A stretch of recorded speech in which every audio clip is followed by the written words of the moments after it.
Okay. Um, when asked about the history of the Warren J. Brown Foundation, most people have this wonderful, glowing story about the organization was small and then developed here. It really developed from my personal experiences. I would have to say the Warren J. Brown Foundation quite literally started when I was in high school, although I didn't know it. It started with my relationship with a man named Richard Alvarez, who was my high school photography teacher. And he was probably the most influential male in my life. And not that he did so much for me, he just showed me that the world was mine. All I had to do was go after it, and I could do anything that I wanted. He supported me, he loved me, he nurtured me, all those things, and he just let me soar. So consequently, every time that I came back home to Los Angeles, when after going to Arizona State University in 1985, I would always go back to my old high school, Phineas Banning High School in Wilmington, California, and talk to the kids. One, I was a recent graduate, so I still knew individuals who were there. But believe it or not, I was an actual role model because I was in a place where they wanted to go. Regardless of where what they were doing at that point in their high school careers, I was still a representation, a tangible representation of the next level for them.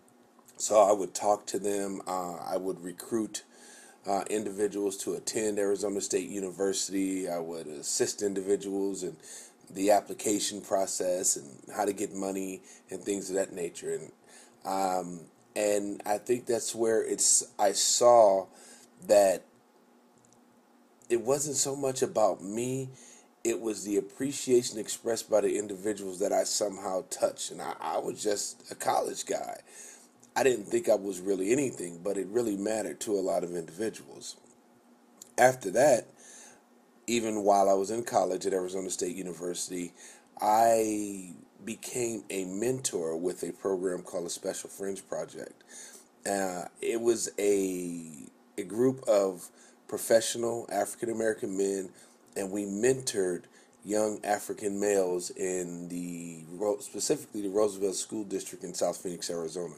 Then I had three individuals, and that was my first official capacity. I had to do the background check, fingerprints, the whole 9 yards, and it was about that for me, and it was about making a difference in the lives of those young men because I grew up without my father, and I understood what that emptiness represented. So after doing the mentoring program and I graduated from Arizona State University, I knew I had to go back. I could have chose any career path that I wanted to. I could have chose the path of least resistance and also the path of the most financial compensation, but I chose not to do that. I wanted to make a difference. I needed to make a difference, and if people like me who come from my situations don't give back, then the community is naturally depleted of its natural leaders. And it just something I was compelled to do, and for no reason that it wasn't about anything. It was just about to make a difference. I was just trying to be what I wish I had. That that that is my answer for when people ask me what is my overall motivation. I'm just trying to be what I wish that I had.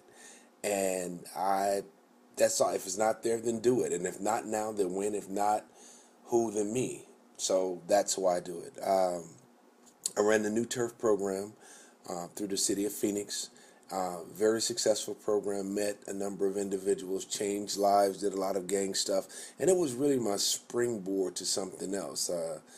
I When I left, it was a combination of things, but I knew that there were bigger opportunities for me, and I began to consult with the federal government. I traveled around the country, providing technical assistance and teaching in a gang and drug policy training program.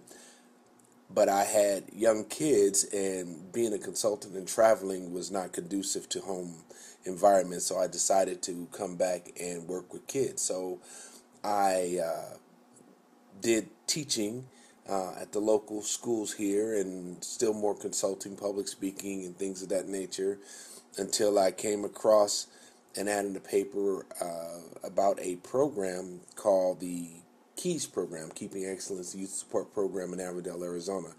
It was a dropout program and dropout prevention, and I applied, and the rest is pretty much history, and I've been doing it for the past 17 years. I've been the only person.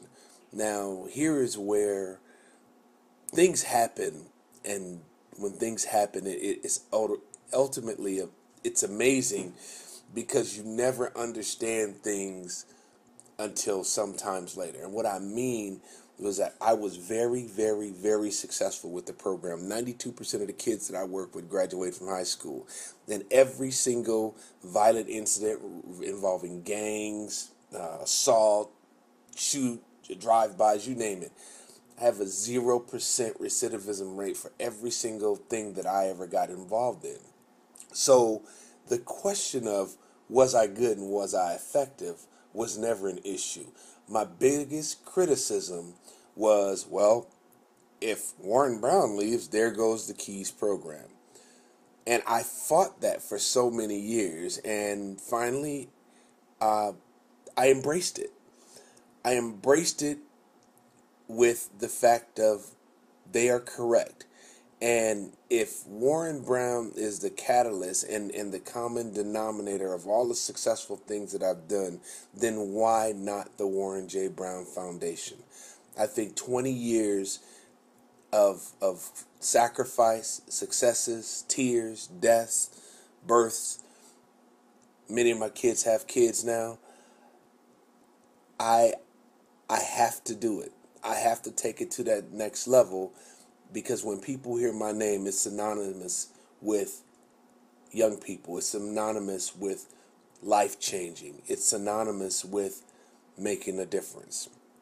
And that's how the Warren J. Brown Foundation came about. Because regardless of, I do the Leadership Development Academy. I'm helping a kid out who got in trouble and going to court. I'm assisting families through some troubled times. That common denominator is Warren J. Brown. And even after I'm gone, I anticipate the foundation will live and my vision will live, and that's my whole reason for it.